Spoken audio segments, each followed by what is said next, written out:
Good morning and welcome to our second full day of our camping adventure here at Red Lodge Provincial Park. We're just picking our way through the woods here on a somewhat trail, because last time we camped here, which I think was a couple years ago, we actually found some old abandoned campsites that look like they used to be a campground that was then since taken out of service for some reason. So we're just going to go see if we can find some more of those. So kind of a look back at where we came from. We came along the river through the brush, and you might be wondering why when there's this perfectly good trail there. But that trail, if you follow it into the campground, comes out to a couple of gates that say do not enter. And so by coming the way we did, we can legitimately say we never saw those signs, and so we didn't know, because sometimes plausible deniability is a valid option. And I mean, really, this is such a great walkway. Not many people come down this way, I don't think, when they're staying or visiting the park. So it's great to get away from it all, especially away from the neighbors who insist on running their generators. Today has started out exactly like yesterday. Sunny with a cloudless sky. We'll see if it lasts this time or if it turns into another downpour like yesterday. So I'll give you a little bit kind of the Reader's Digest / Cole's Notes version of the history of the park. It dates back, or the history of the park kind of starts around 1890 when an English settler named Thomas Critchley built a log home on the banks of the Little Red Deer River, and they were basically red logs, and his ranch came to be known as Red Lodge. And apparently Critchley ended up going back to England and didn't stick around in Canada, but the name stuck, and the land became a popular picnic site for settlers going back into the 1920s. And it was kind of operated as a park for a while. And then it was, in 1949, in cooperation with the municipality of Bowden, the province set the land aside for use as a provincial park, and Red Lodge Provincial Park officially opened in 1951. And it has been a favorite place for people in central Alberta, for over 100 years now, basically. And we've just come across the first of these campsites we were talking about. So there's a site marker, number 130, and you can see this clearing here was clearly a campsite at one point. I don't think the path that we came in on was ever really a road. I mean, it's wide enough in places to be a road, but I'm wondering if these were just originally walk-in tent sites or something like that. Not sure when these were abandoned or closed, nor why they were abandoned and closed.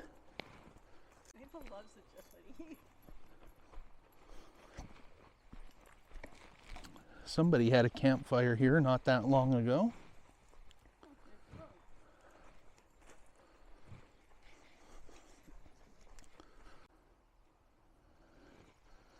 And now we've emerged onto this road, which I did see there is a north-south road showing on the topo maps.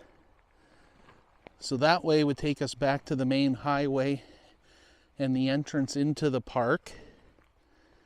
And this one here takes us to a fence that's marked no trespassing and private property. So this is obviously the limit of the provincial park boundary. And then I don't know if you'll be able to see it on video, but there's a barbed wire fence there that would denote the eastern boundary of the provincial park.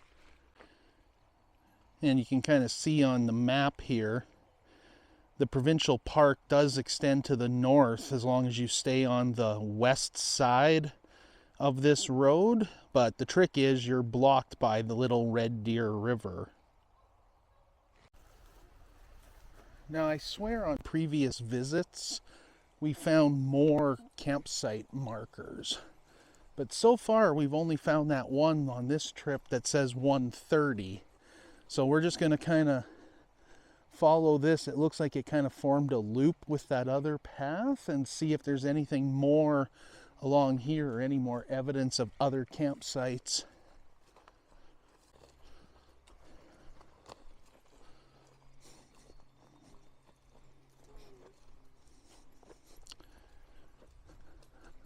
Yeah, this is number 130.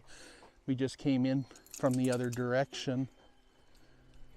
No, that's just a tree stump over there.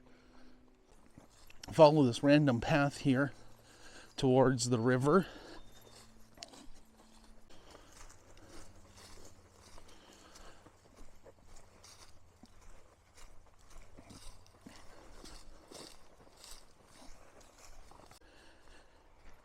And really, this is a hobby that has pretty much been my standard camping practice ever since, we were kids, where whenever we were camped, we were never at the campsite. We were always out running around, exploring the woods, seeing what we could see out there, that sort of thing. That's why my mind still can't wrap around the modern day when you always see people online asking for campground recommendations and asking for, well, what's there for the children to do and what do you have for amenities for the kids? Because when we were growing up, the woods were our entertainment and the forest was our amenities, and running around and hide and seek, or God forbid, playing guns, not with actual guns, but with, our fingers or wooden cutouts and things. Like, that was our entertainment. Yeah, I know, it makes me sound old.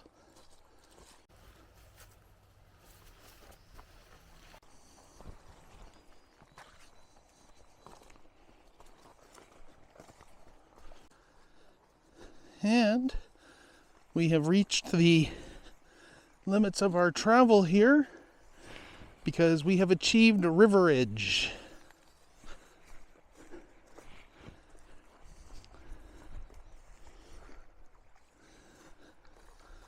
What a great spot.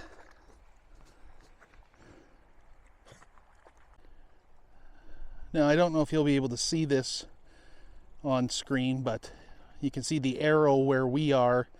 Our travel to the north and the western portions of the park is greatly restricted by the river. But if I scroll over for you, you can see the park boundary actually goes quite a bit north from this location. Just no way to really get there without wading across the river, and I'm just not prepared to do that today.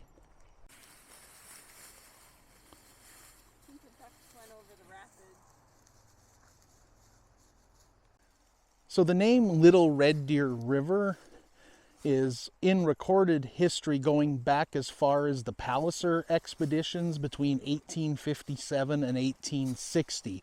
As for the physical river, it starts out as a small creek off of Wipers Creek out on the eastern slopes of the Rockies, flows through Water Valley and whatnot, here through Red Lodge Provincial Park before joining the Red Deer River itself. And then, as I mentioned earlier in the video, the Red Deer River eventually flows into the South Saskatchewan and then on through to Hudson's Bay, or Hudson Bay. And I just slipped coming up the bank there. So now we're just kind of following a little game trail and things along the banks here. We'll see if we can follow the riverbank back to that road we saw, and then we'll probably work our way back to camp and maybe hop in the truck and go do a little bit more driving.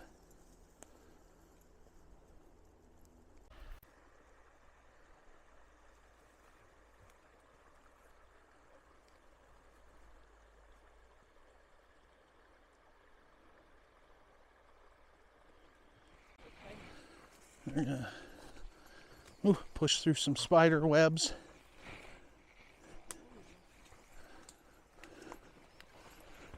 That looks like a piece of 4x4, probably carried through here as one of the many floods that have hit this area over the years.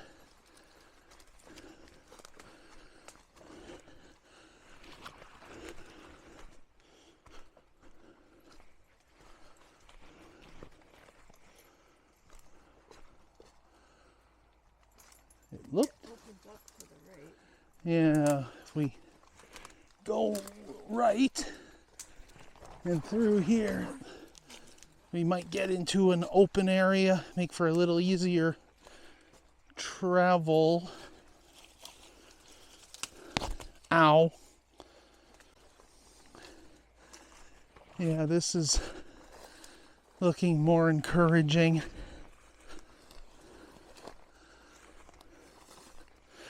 Like I said, we don't really have a destination.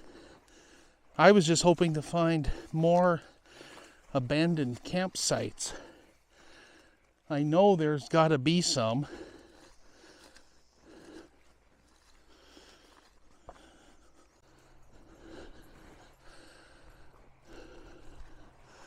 Just came to a bend in the river here. It looks like it opens up again. Oh, that's a little better. Yeah, that's where we were, by the gate that day. Yeah, that's where we saw that gate with no trespassing on it over there. You can kind of see all that concrete flood mitigation and things. So that's good. We're almost back to known territory.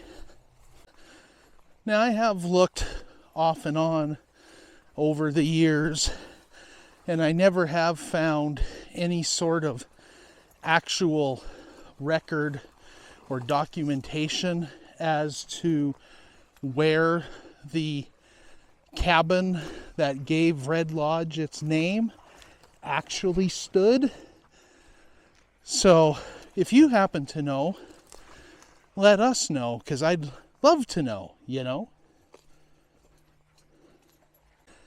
And just like that, we have emerged back at that spot where I showed you somebody had a campfire not long ago. So, all right, cool. So on our way here, we ran into a couple of fishermen who were heading up onto that section marked private property. They said that basically the fella who owns it, you know, has a rural lease on it and allows fishing access and stuff like that, I'm sure with proper permission. But they were saying not long ago, about a month or so ago, there was some fella who was on the run from the police who crashed through the gates at the entrance to the park and then was kind of hiding out in this area. And apparently the fella who owns the land there has a trailer and some stuff on it, and this guy who was on the run broke into the trailer and stole a bunch of stuff. It sounded like he eventually got caught. I'm just wondering if that fire there was maybe one of the places he hid out, because when the campground is closed, there would not be a lot of foot traffic along here. You could probably hide out and stealth camp here for quite a while before somebody stumbled across you. Coming up to some sort of gate and sign here. I wonder what it says. Do not enter. Whoops, I had no idea that was there. Oh my, I am so sorry. That will never happen again.